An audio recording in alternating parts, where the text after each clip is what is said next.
We could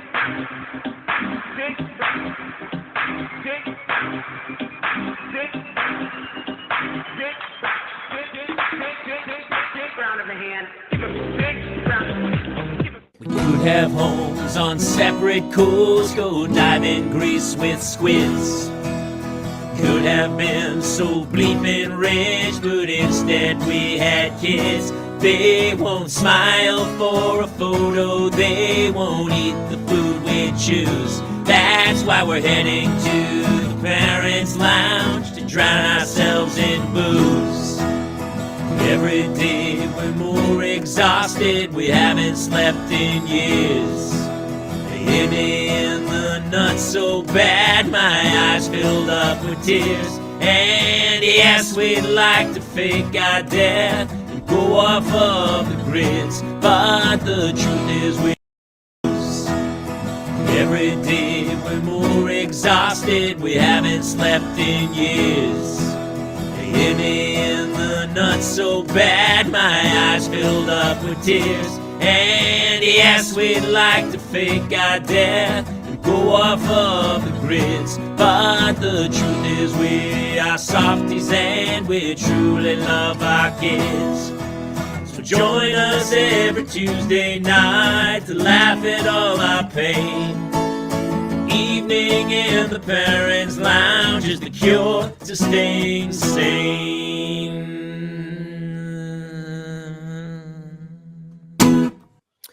Welcome to another edition of the Parents' Lounge. Jamie Kaler, Jason Gowan. Hello.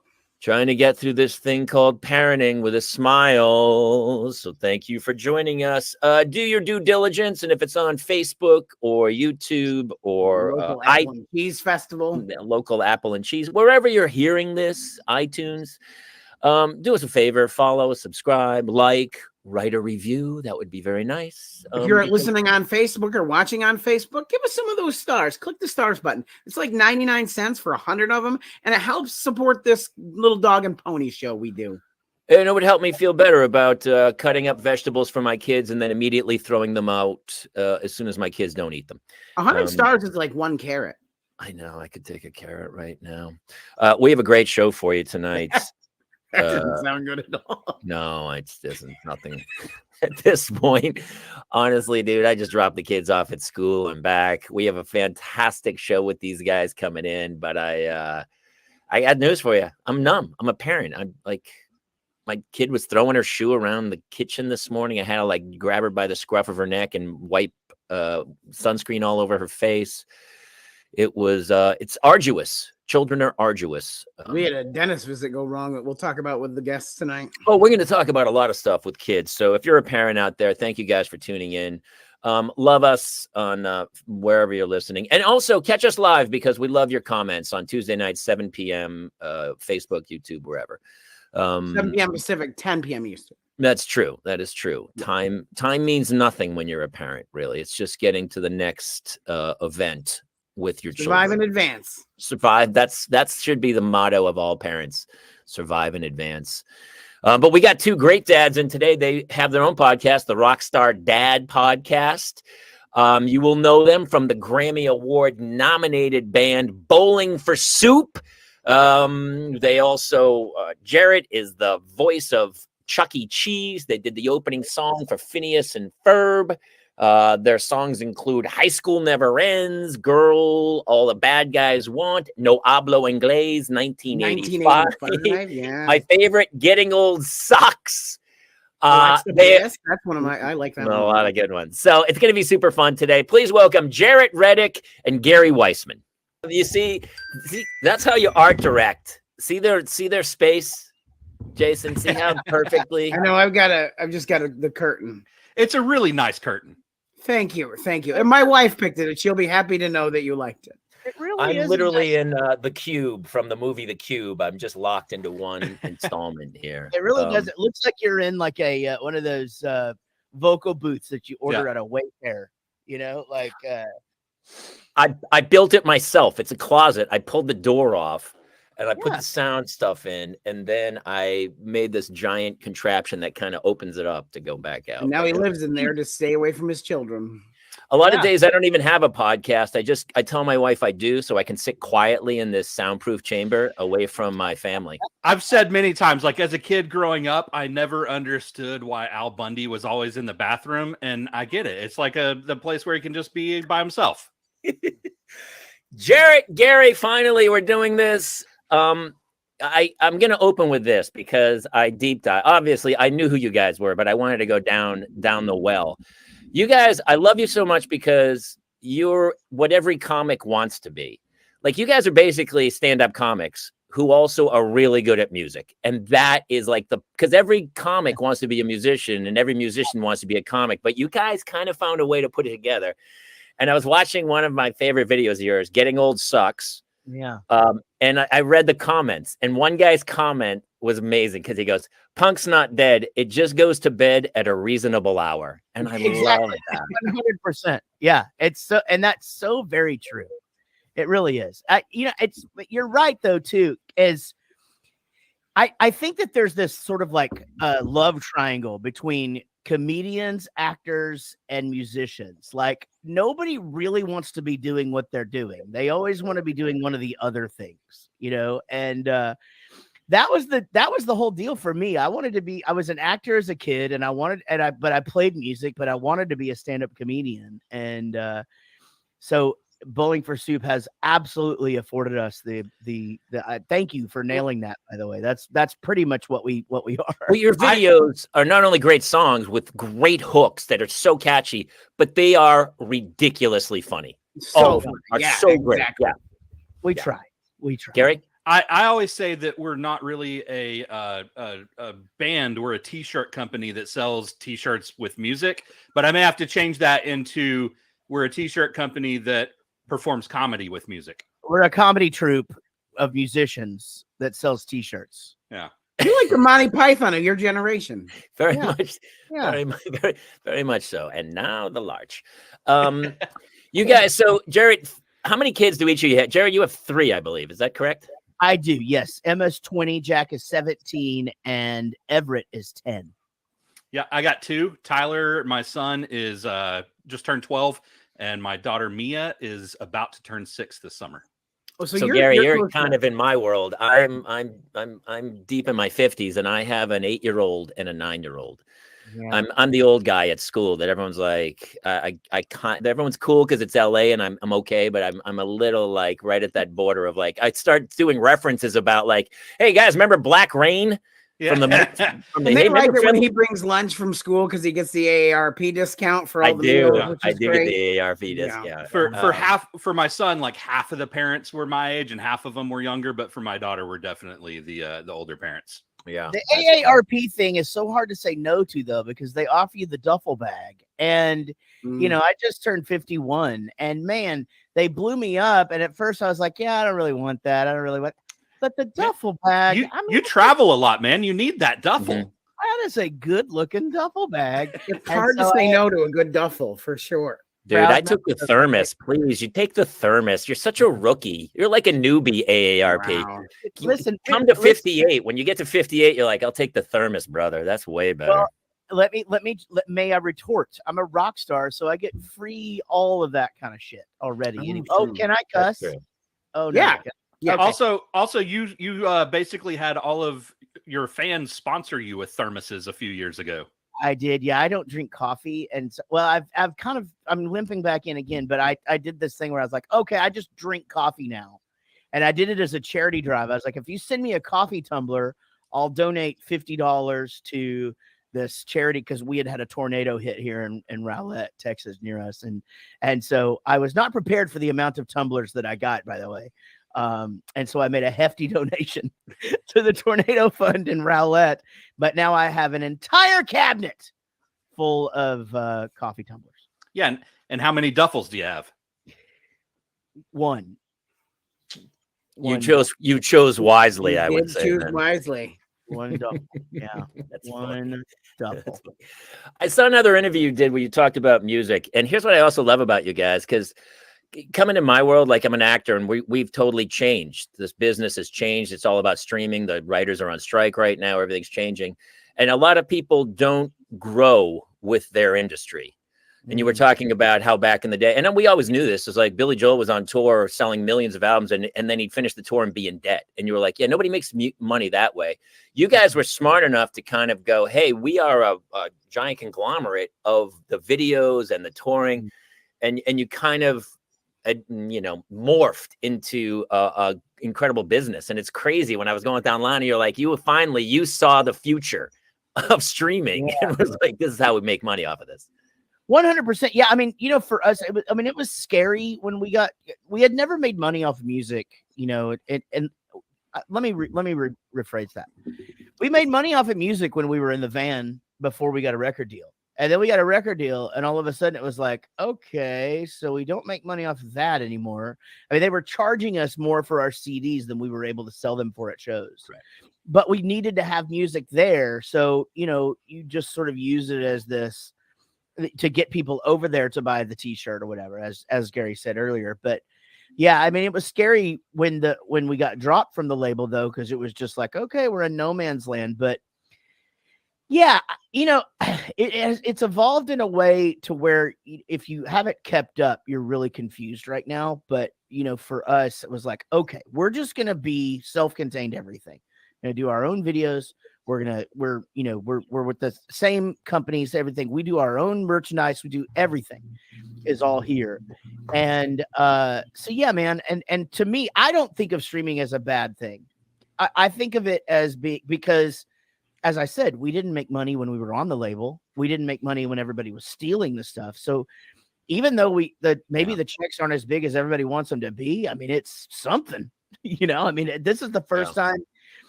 In the last 5 years is the first time Bowling for Soup has ever actually gotten money from music. I mean, that's insane. Well, as a comic, it's the same business of like, I tell everyone now, they're like, how do you get in the business? Like, I build a following and then hit the road. The road is really where you make your money. But, I have an 8-year-old and a 9-year-old. So I kind of stopped. I can't tour like I used to. So how do you guys manage the touring with the parenting?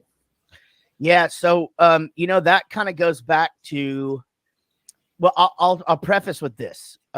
We were still in a van and slugging it out and out there a lot. And my daughter was born the day we got nominated for a Grammy. So we were launched into parenthood, and our career went to the next level on the same day. And it was a fight with the label and sometimes with our management. But I was like, I'm not going to be gone longer than 2 weeks. Like, and I'm going to fly home for this. I can't play on this Saturday because she's got a dance recital. I'm flying home for the dance recital. I'm going to watch that dance recital. I'll fly back out to the bus. And so back in those days, that was pretty rare. And even the guys, I think, thought I was kind of crazy for, you're going to fly home on a day off and you're going to see your kids like 6 hours and then fly back. You're going to be exhausted, but it's what I did, and that's pretty much the how we kept things through my kids growing up and then through Gary having kids and what we're at now, That's pretty rare in this business, I know a lot of guys who are big road guys, and they're like, they might come home for an hour to do laundry and then go back out. And so we did that for years. It's pretty commendable to, because when I had kids, I really wanted to be part of their lives. So even today, like, I got up, made breakfast, took them to school and stuff. And I see a lot of guys who don't do that, especially in your business, because it's a different world. And these, Ron Wood just had another kid, I think, right? I here's the thing though. And everybody parents the way that they want to parent, but I think, we have, I don't want to mention anybody specifically, but we have, there's a lot of bands in our genre and a lot of them are dads, and they will go out for 4 months, 6 months or whatever. And their attitude towards it is like, hey, I've got to make the money for the kids to have the lifestyle that they want. And like, that's the choice that they're making. And that's what's right for their family. Or are they just claiming that because they really like the road? Right. Hey, guys, listen, I'm sorry I was away for 2 years, but I bought you a horse. Look at the horse in the backyard in the stable, but yeah, I know those guys. Yeah. But you're not wrong in that those exist as well. But and then there's the guys that can afford to bring their family out more and all that. I mean, look, I don't tiptoe around this. We missed out on a lot. Our band got offered a lot of things that we didn't take. And probably at the time, I was the reason for that. And the other guys would have been fine to take. We got offered that Green Day Blink-182 tour that happened back in, like, I think 2003, 2004. I could not be gone that long. That's not the way that I wanted my kids to grow up. And but what's great about it now is, Gary's a dad and Rob's a dad, and now that's the way Gary wants to operate. It's like, yeah, I do not want to be gone that long. I'm going to be home on this particular day. We were home on his daughter's birthday, and we must have gotten 7 offers for a show that day. It just always happens that way, when it's just like, we can't play this day. And your manager's coming back to you. Okay, I know you said no, but now we've got this. Still, what do you think? It's my job to bring it to you, and it's like, man, this is just the way that we did it. So we're very happy where we are success-wise. We still have to work. But we're very, very lucky in the respect that we're still together. Our band's turning 30. But it's crazy, by the way, that you guys stick together. There's no Spinal Tap or one guy loses his mind and the kids are Yoko Ono and the thing, like, you guys didn't kill each other. And like the fact that a band can stay together that long, I don't know if anyone from this point forward can do that. I just don't see, like, bands. It's so hard to have like a 30-year career, like a U2 or the Stones or somebody. 30 years is crazy, right? Yeah, I don't think you're going to find that kind of loyalty in one direction. Sticking together that long is a crazy thing. But just like back to the talking about going out for so long. We can't go out for that long anymore because we've been together for 30 years. We're old. Like, other bands that go out for 6 months, they play 2 or 3 shows a week, take a week off, play 2 or 3, like we go out, we work, and then we come home, but we do it in a shorter amount of time.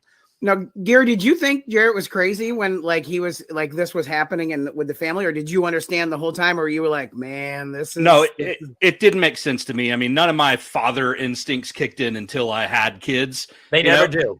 So we were out there on tour, doing Warped Tour, doing whatever.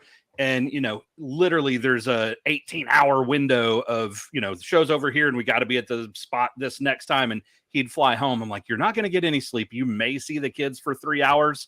This makes no sense. And, once my son was born and we started hitting the road, I'm like, get it. That makes perfect sense. I'm doing that.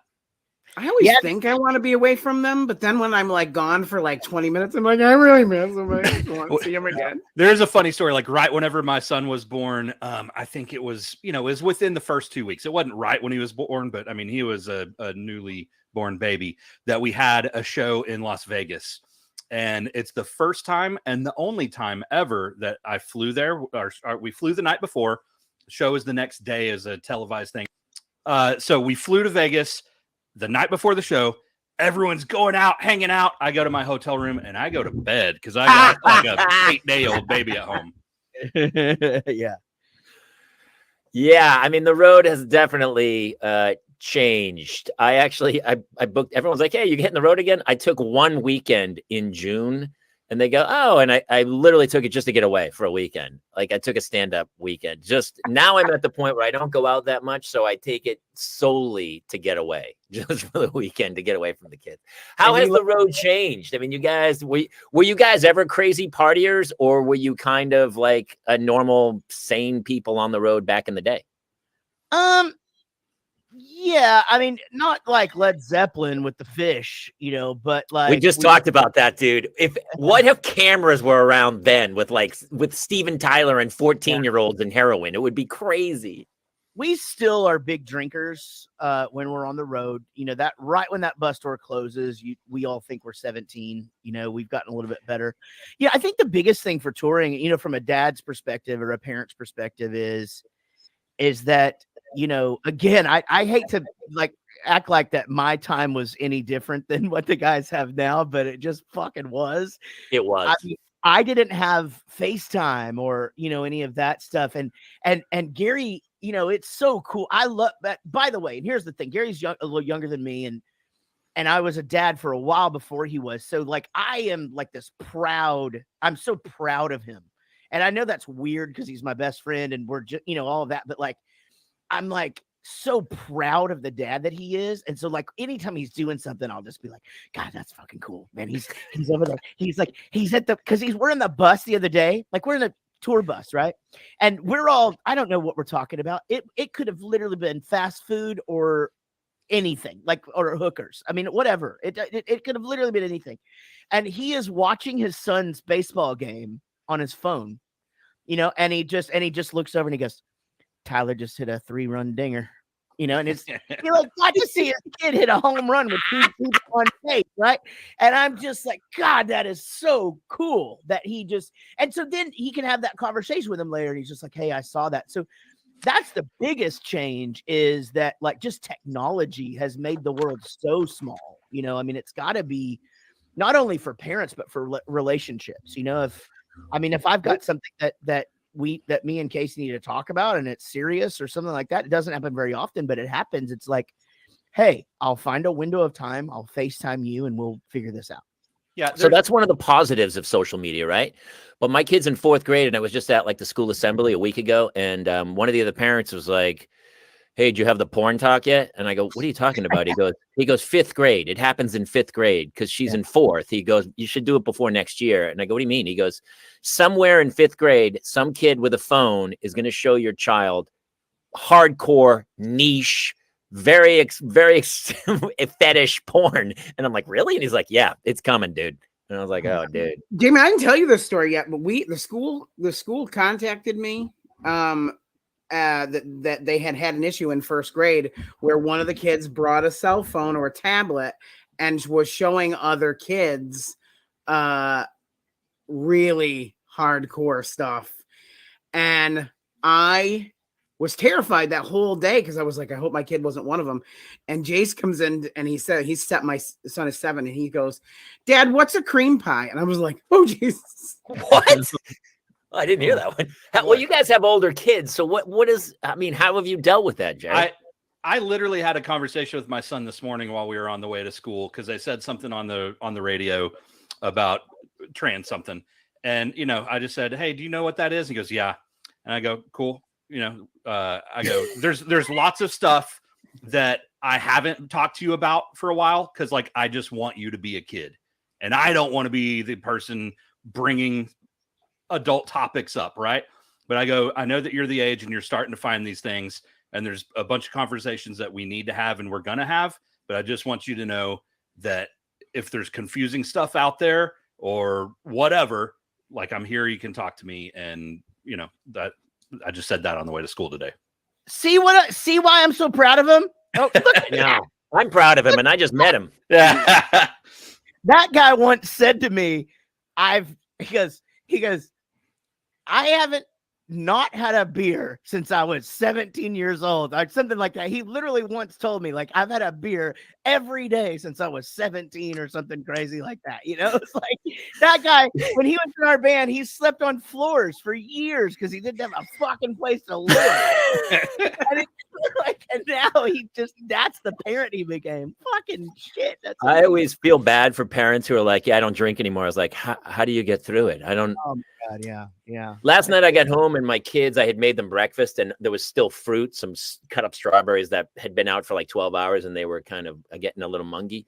So I was like, oh, I'll muddle these and make a Negroni. And so I took all the kids' fruit, muddled it, and then made a crazy Negroni drink last night. I was like, I'm multitasking. But see, I think that's a strong parenting move right there. Right? You don't waste anything.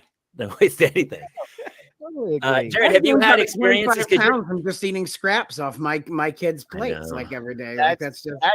That's a big thing for moms, right? Our really good friend Kelly, she's in a band called the Dolly Rots. She hasn't ordered a meal off a menu in 7 years because she just eats what the kids don't eat. That's what we do. I do the same. So I'm like a chicken strip, 1 slice of pizza, and some mac and cheese. I'm like, that's fine. Exactly. It's better anyway. I have this Gary and I talk about this all the time, but it's like when you become a parent and you go to a party now, they'll just be like, oh, what are we having? Oh, okay. For the kids, they've got mini corn dogs. There's pizza over there. There's mac and cheese or whatever. And then for the adults, we've got some like kind of etouffee thing or whatever, and you're like, well, I kind of fucking want that. You can't beat mini corn dogs. Let's go. Got some Domino's pizza. Yeah, I just went to that. I went this weekend. I went to Color Me Mine. You have Color Me Mine there, right? Oh yeah. And the guy, I wasn't going to eat. Actually, there was a bar next door, and I said, I'm going to go next door where they have a good lunch and a bar. He goes, oh, no, I ordered Mendocino Farms, and there's a cooler of beers back here. I was like, oh, I guess I'll eat in the back of Color Me Mine. And scarfed it down. Yeah, we had a birthday party at Color Me Mine one time when Emma was about 5, and she has this long, glorious blonde hair, and she went to blow the candles, and her hair caught on fire, and it was the fucking scariest thing that's ever happened. And we got it out really, really quick, but it was like just that total thing of like, why would a parent not hold their kid's hair back or whatever the hell we're supposed to do? And it just, that shit happens fast, man. It happens fast. Yeah. Yeah. Anyway, it smelled really bad in Color Me Mine for a while. That's really funny. I find myself when I'm ever meeting around children, I don't consciously do this, but I just will reach out and take their glass and move it towards the center of the table. Oh, 100%. I've actually seen you do it. I keep moving it without it. And then sometimes I'm grabbing like parents' glasses and moving them to the middle just to go. I see it coming a mile away. I'm trying to intervene. Jaret and I talk about that all the time of how like we can see the mess before the mess happens. And I just prevent the mess. Yeah. And then, with my wife and, I'll just be like, how did you not see that was going to happen? Yeah. And okay, I guess we're all going to pick up the mess now. But maybe that's a dad superpower of like, I'm going to see that mess way before it happens. A dad sense does develop, and it comes on very quickly at about 8 months in. Yeah. It just sort of happens. It should be called Nostradamus. There's a couple of other factors of that. We also, when any child is walking, whether it's ours or not, by any sort of table or anything, we instinctively put our hand over the corner of that table so they don't bump their head. Also, I catch anything that falls out of a cabinet without even seeing it. I don't even look. It's unbelievable the shit that I catch. Like a bottle of Advil falls out and I'm like, what? I got it. I put it right back or whatever. I get what I went in there for. I've got that too. I remember seeing that happen to my dad whenever I was a kid, like something just falling, him not even looking and catching it, like, how does he do that? And then, I grew up and I've got that. And Tyler, I watched him do it the other day. This is like 2 days ago. He dropped the fork. He was eating chocolate cake and he dropped the fork and caught the fork before it hit the ground. And he just looked at me like, I've got it. It's like at the Matrix when you go, there is no spoon. Yeah. As soon as you know there's no spoon, it all falls into place. That's the key. Well, my children can't catch the fork, Gary. Yeah. Yeah. So, Jared, your kid's not hitting 3-run dingers? There's no 3-run dingers? No, he actually does. My kid's good at baseball, too. He's not quite the level of Tyler because he doesn't play. He's younger, too. He's 10. Yeah. But my child actually does hit the shit out of the ball. But Tyler's next level as far as baseball. My kid is into a few different things. He's a black belt in karate. He plays drums. He plays piano. He's pretty good at speaking Spanish. He's got his stuff too. So it's and then of course my older kids are awesome. My 17-year-old is just a little me. He's just an entrepreneur. He's ready to go out there. He wants to go take over the world right now. He's set. He's just like everything else is a placeholder. He's just like Jared. So watching your videos, here's what also, not to dig into your psyche, but it feels like whether you were bullied in high school, which I was, because I was a flaming redhead. I had bright red hair. But there's a like high school never ends. There's an underlying theme of like, hey man, I got bullied in high school and I made it out of here and succeeded. I didn't get bullied in high school. I was the fat funny kid. So I was friends with everybody. I got invited to everything. I didn't have problems like that. And I wrote the high school quarterbacks English papers for him, so I didn't have any problems. That's genius, by the way. Yeah, thank you. That's funny.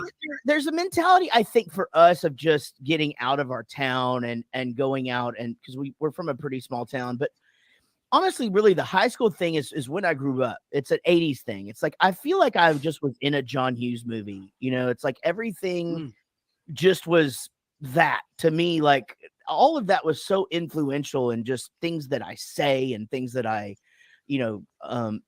those movies, John Hughes movies, but 80s music as well. Just big time, that kind of thing. But, High School Never Ends, for me was just one of those things where I had that laying around forever, because I would just say that to people, like, even when you're in college and your girlfriend's bickering with some other girl, and like, because she said this about me, and then that carries over. And now my wife is a hairstylist, and these women are in their 30s, and it's still exactly the same. Like they're all talking about this one all the time, and then they're all talking about this one, and it's the whole High School Never Ends mentality. Do your wives do the Instagram comparison where, like, if they're all together, they look and they're like, look at what she posted, like that kind of, like, do they do the Instagram judging? No, my wife, so she doesn't participate in all that. She just calls it all out and then shows me and my friends, so that we get, so it's actually really nice to get some insight into that. By the way, it's she'll be like, you guys got to read this text thread. This is unbelievable, and so it's just like listening to them talk is something special. For sure. Yeah, my wife's not on Instagram, but she's on Facebook, and most of her Facebook feed is just posting like my daughter's dance stuff and my son's baseball stuff, and then she chimes in on my post whenever I say something silly, and she calls me an idiot. Well, it is funny too, because that just goes without saying. That's absurd. It's just marriage. Yeah. Well, you talk about High School Never Ends, because it doesn't. I thought the way it's like, it's all still it's so cliquish. Like, even as the parents at the school, they're a clique. Sometimes I'll be with my wife and I like, why don't we hang out with those people ever? Yep. And I'm like, we party with the same 5 or 6 parents. Yep. And I'm always like, well, that guy, because I kind of was the same in high school. And I try to tell my kids that all the time. They'll say something. I go, hey, man, you can never have too many friends. You can be with everybody. You can be on the robotics team. You can play sports. You can do it all. There's no reason to but nowadays it feels like these club sports, like my daughter wants to swim club, and it swims 5 nights a week, and she's in 4th grade. And I was like, that seems a lot for a 4th grader. Doesn't leave much room for much else. Right. No, and that's just it. Right. It's like our childhood, and it's so crazy. And I would think that this would sound old, but it's not, because that's half of what Instagram now is. Like, if you had this, you had an awesome childhood. Right. So, but I mean, we could play all 4 sports. Like, you could play basketball, football, baseball, and 2 seasons of soccer every year. You had the same kids on your team, and you did all that through junior high. And now, and especially where we live in Texas, if you have to pick by the time you're 7, 8. Yeah, I remember when Jack was that age, and you were telling me, this before I had kids, and you're telling me like, whenever they're like 7, 8, they have to pick what sport, and like that upset me. I didn't like upsetting. That. It's still upsetting me. Yeah, you have to have a personal trainer by 9. Yeah, a specialized personal trainer by 9. The thing is, too, is like, and you don't have to, but if you don't pick a sport, you're so behind. It's like, so Everett's 10 now, and he's like, Dad, I want to go try soccer. And I'm like, you can 100% go try soccer.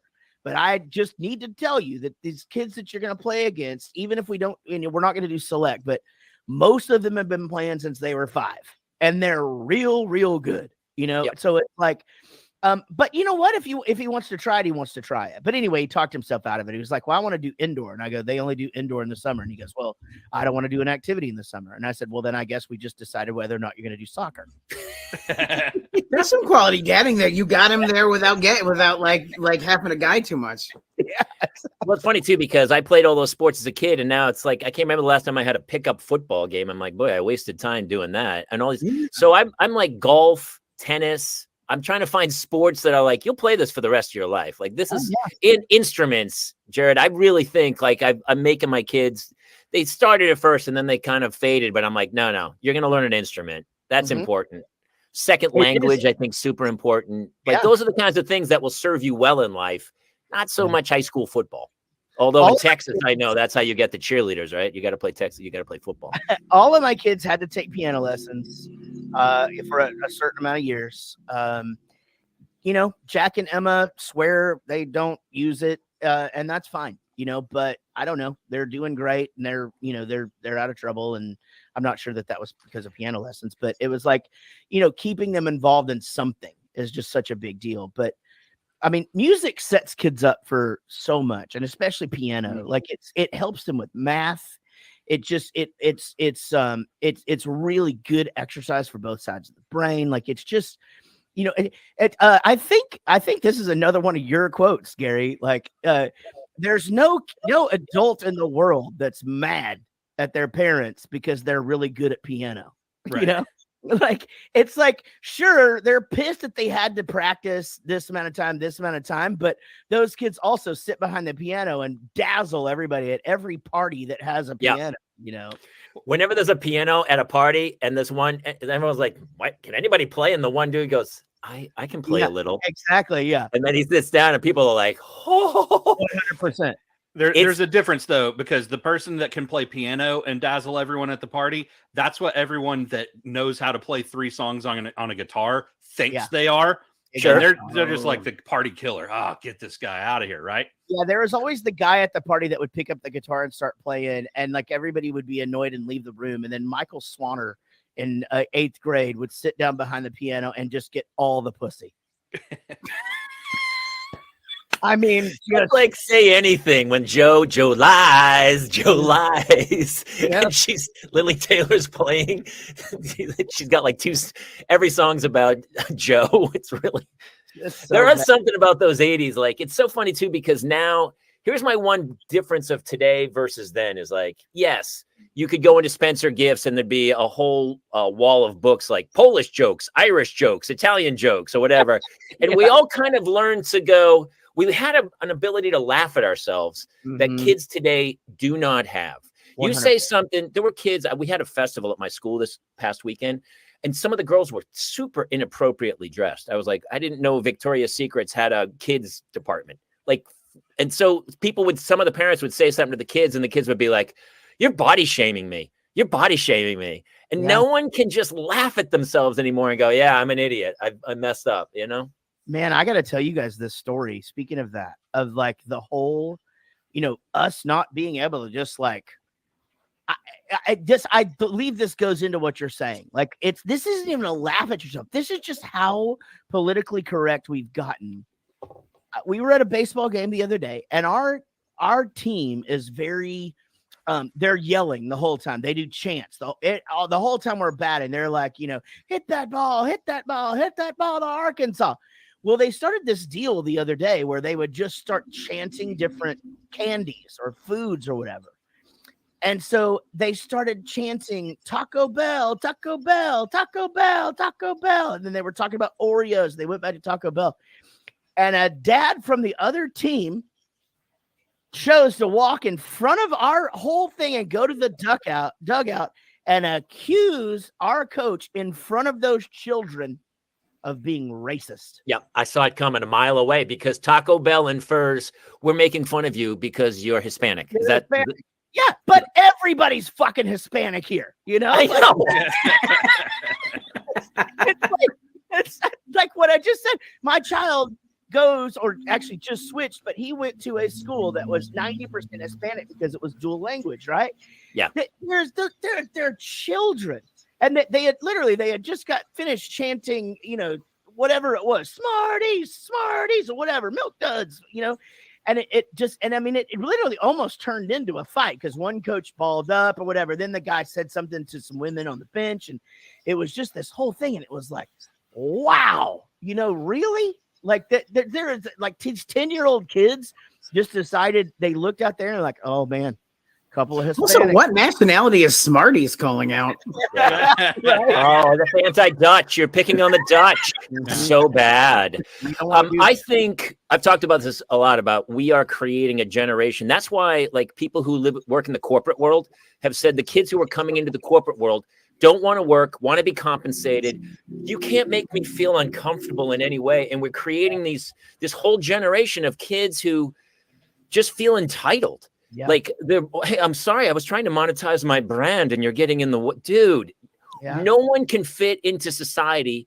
Nobody cares about, like, if John Kennedy said, don't ask what your country can do for you, ask what you can do for your country. People are like, why would I do anything for my country? It's about me. Everyone's about me. Take the helmet off, look at the name on my back.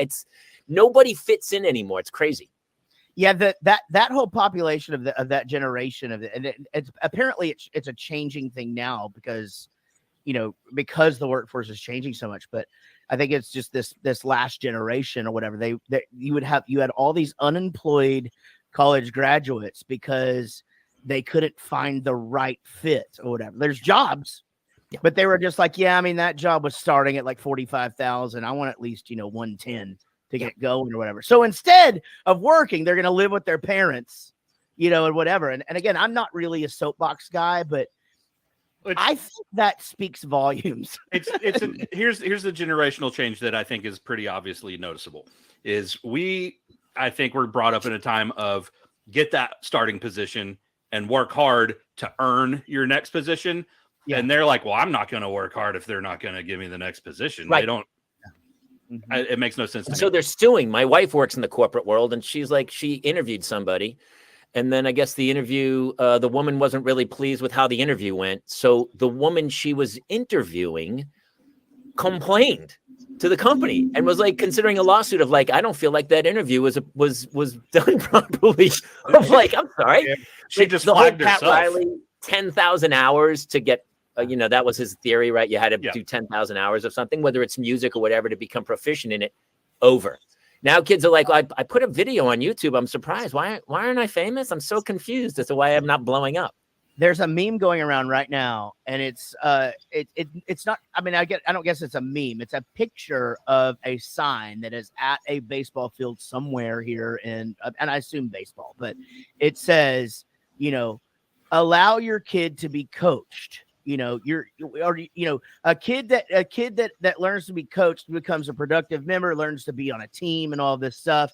If your child refuses, or if you don't let us coaches coach, then, they're going to be whatever. Anyway, I wish I knew exactly what it said, but the point is that, learn to let them have an authority figure. And again, this is coaching a baseball team, right? Like, learn to let the coach make them run laps. Let them do this. Let them do that. Right. That's exactly what I was going to say. I think even the authority figures are scared to take authority. Right. So, for instance, at baseball practice last night, there's a couple of kids that disagreed with one of the coach's calls, and like they were, and I'm sitting here just wide open. I'm like, that's why I can't be a coach right now, because I would have just immediately been like, laps. Go run. Me too. Yeah. And the coach is like, maybe you're right. I don't know. I'm like, we're in the wrong place. We got to get coaches that are actually going to take charge. It's the comments too. The comments are like, well, how about I raise a child who is free thinker and black donga boom boom and doesn't necessarily respond to everybody that wants to tell them what to do and, yada, yada. And I'm like, you signed them up for the fucking sport. Like, what do you want them to do? Guys, I suggest that you get in this stance to hit the ball. If you'd like to create some other stance, go ahead and do that too. We'll just see. Okay, no, I don't think a backwards between the legs is going to, you know what? Fuck it. Do it. Hit him in the nuts. I helped coach my son's soccer team, and we had a dad who wrote down notes about our coaching style, and he brought them to us at the end. He's like, I just have a few notes about some of the things you're doing. I just think that you guys really need to consider some of these points. And I was like, they're 6 and 7. I'm not going to scream at them. I just want them to enjoy the sport, maybe get into it a little bit. I was thrilled this year that my son stopped pretending to be a velociraptor and hunting the other children on the field. I never thought he was a cat until he was 9, Jason. Every once in a while, he still meows every once in a while. And it is like, my daughter's still in the cat. She goes, when she gets angry, she goes, and then my wife's like, we need to get her therapy. I go, honestly, maybe. I don't know. At this point. If you made a kid run laps, that kid would be like, you made me feel so uncomfortable when you made me run laps.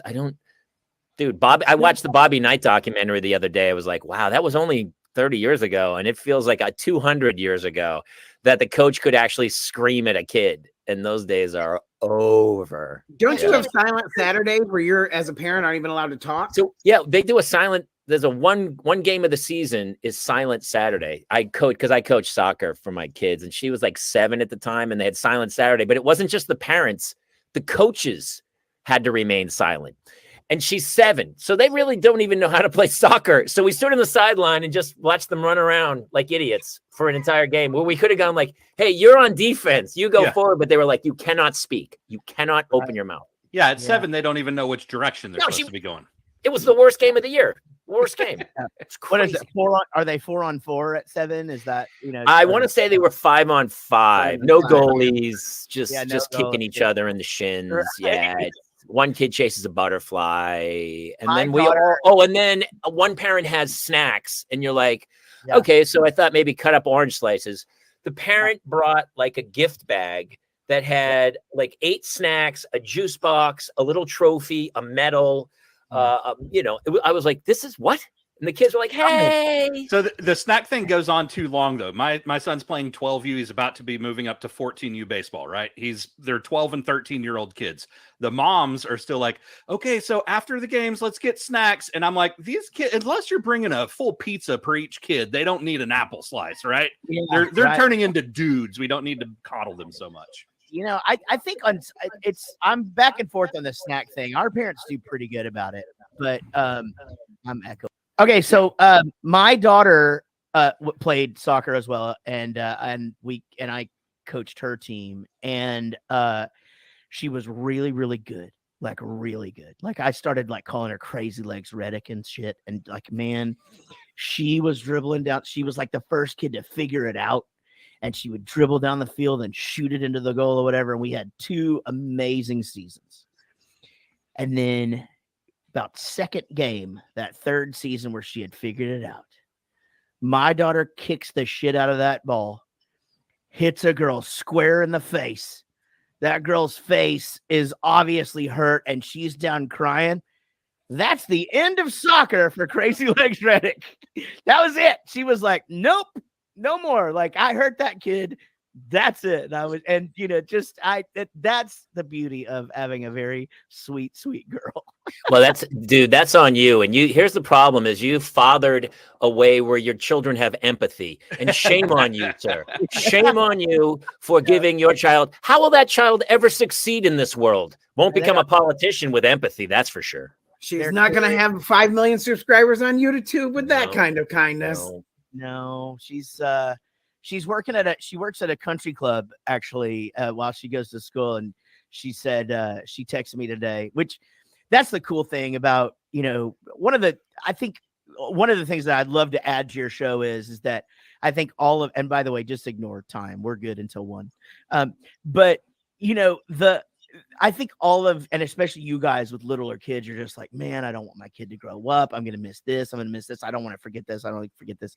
And yes, that's a factor. But man, when your kid becomes an adult, it is so awesome because just the conversations you have and just like sitting around and like bullshitting and just talking about life and stuff is so rad.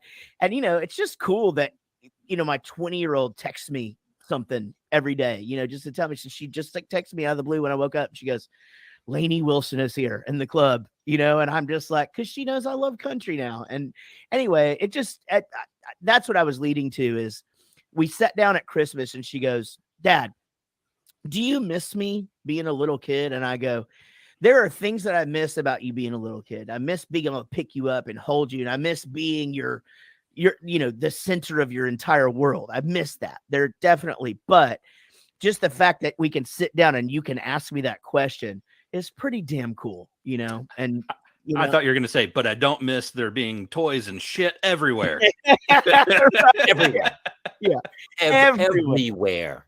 Yeah. If we can get to a place where I don't break my fucking foot on a Lego, I will be really in a much better place. I feel extreme pride today because I started them making their bed before school, and they both made their bed this morning before school. And I was like a landmark achievement in my career. I might put it on my IMDb page. I'm not sure. It's pretty big for me. That's huge though. I mean, that's like a life hack. If they stick with that, like They say that is like one of the that making, which we don't do this here, by the way.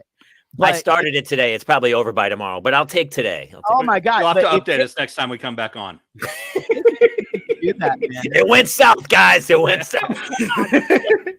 No, they just threw their covers in the bathroom. You know, like it was just they're fucking pissed. Oh man.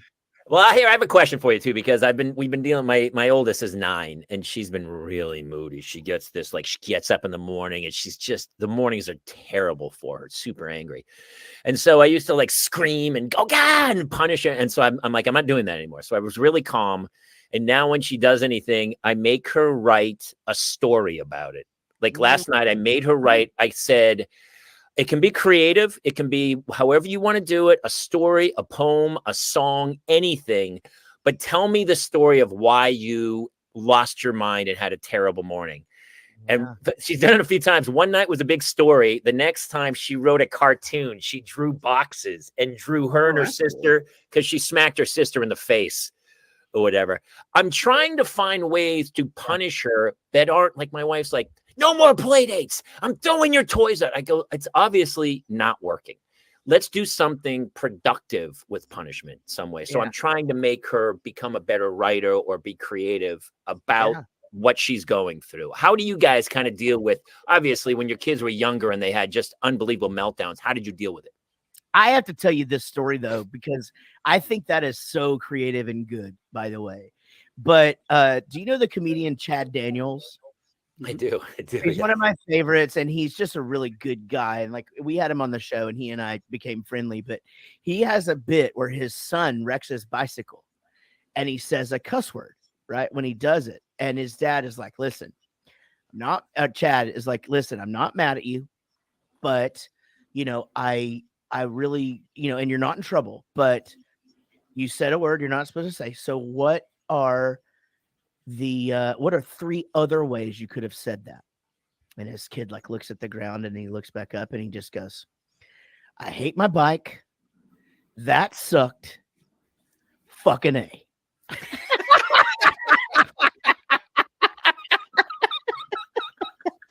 All right.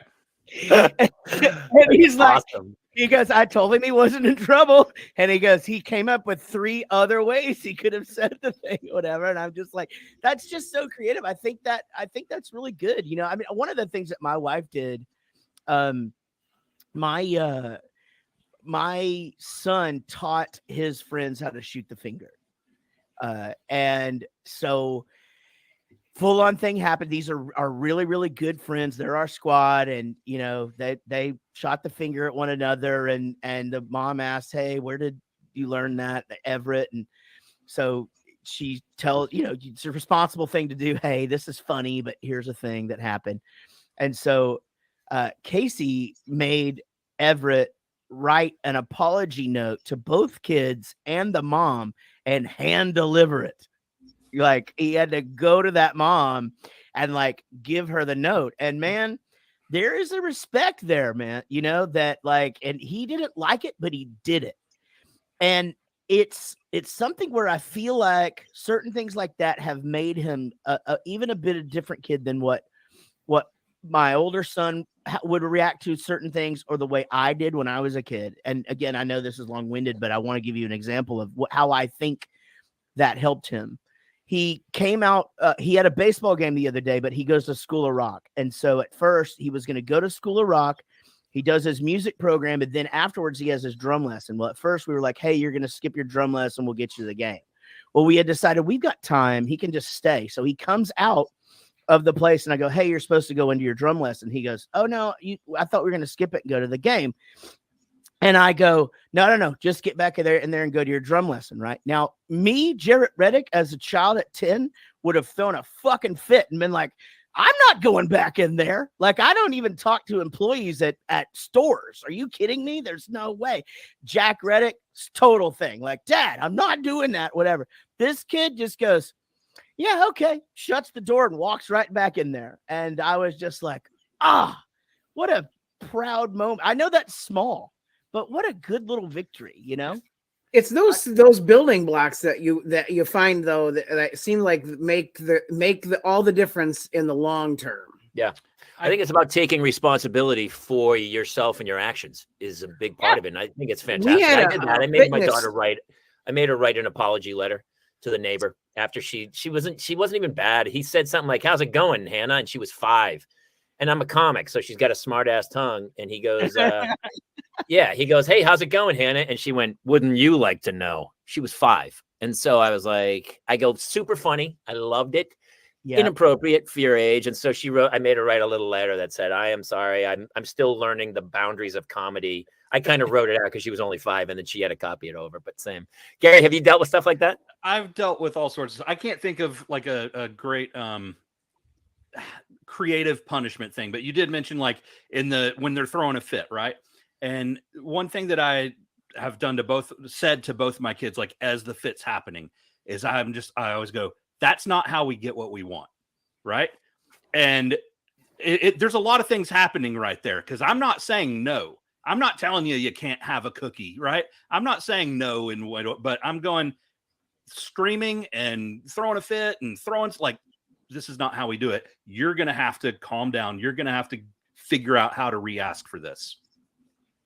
Yeah, I agree with that. We had a fitness guru dad on just recently, and his punishment was one of two: to make them do burpees until their attitude changed, or they had to carry heavy weights and walk back and forth a certain distance until the attitude changed. But the dad did that with them so that he was part of the punishment. Yeah. Okay. To be fair, he worked out a little too much. He made me do burpees. I guess I asked an inappropriate question. He made me do some burpees. The whole thing was very uncomfortable. I think one of the big rules of parenting, though, that I read, when on my younger kids, my ex-wife and I did the whole thing.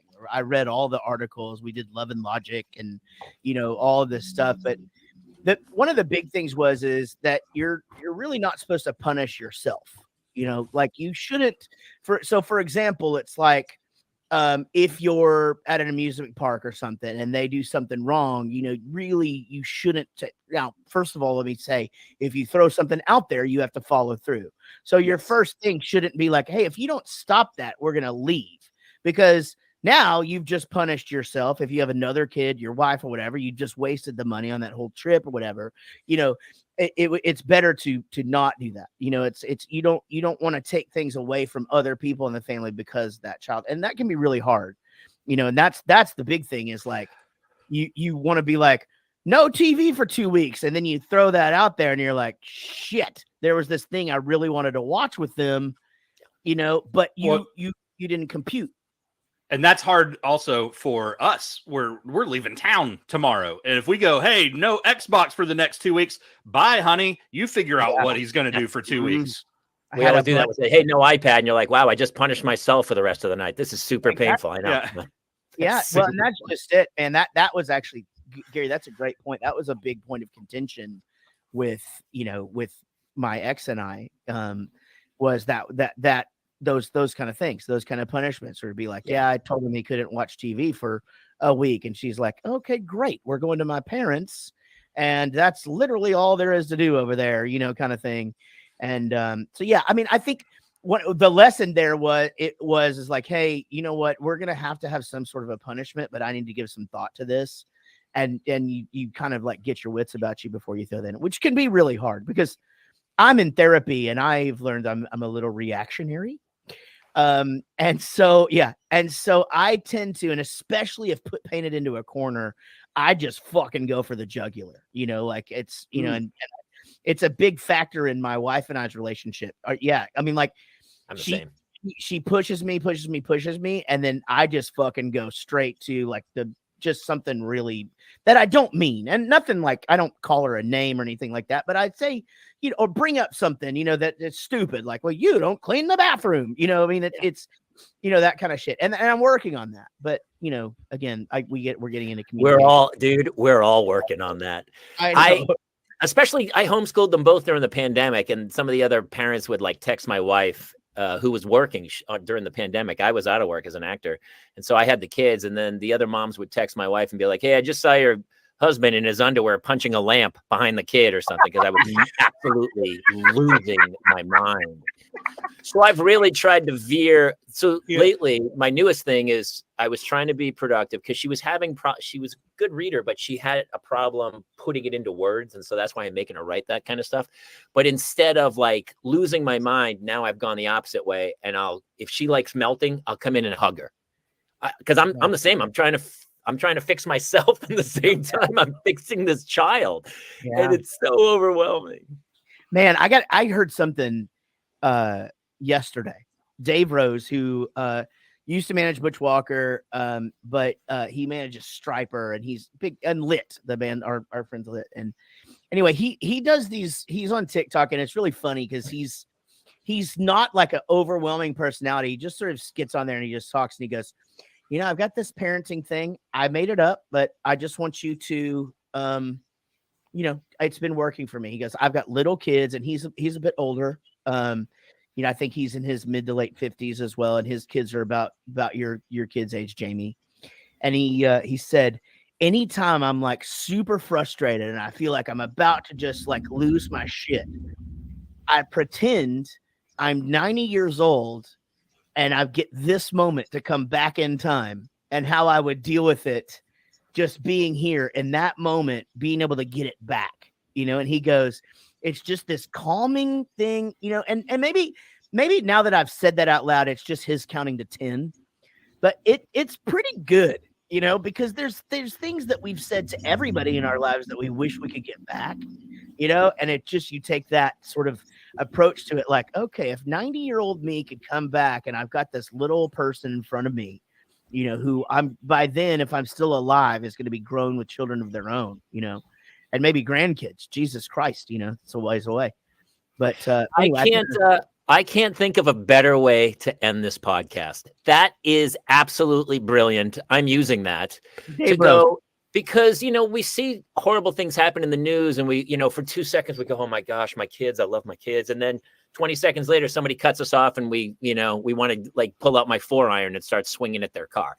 Yeah. So that moment of like, it's all so precious. So to go as I love that, man. That's the best way. Yeah. Listen, Jaret, Gary from Bowling for Soup and Rockstar Dad podcast, where can people find you and come see you live and listen to your podcast? Yeah, absolutely. Well, most importantly, if you're a parent, Rockstar Dad Show on all of the socials, and we're everywhere you listen to podcasts, just Rockstar Dad Show. And you can watch it on YouTube or Facebook, I think. Yeah, you can watch it on any way. You can watch it or listen to it. But then bowling.com, brand new website just launched, and lots of tour dates coming up. Check them all out. My favorite, we never got to, I Want to Be Brad Pitt. We'll save that for the next time, because that is one of the funniest videos I've ever seen, dude. It was so gold. Well, listen, guys. Jamie and Jason coming on Rockstar Dad Show soon. So we are going to come on. Yeah. I mean, we always want to be rock stars, so I'm coming to play. Thank you guys for joining us today. We'll see everyone else next time on the Parents Lounge. Good night, everybody.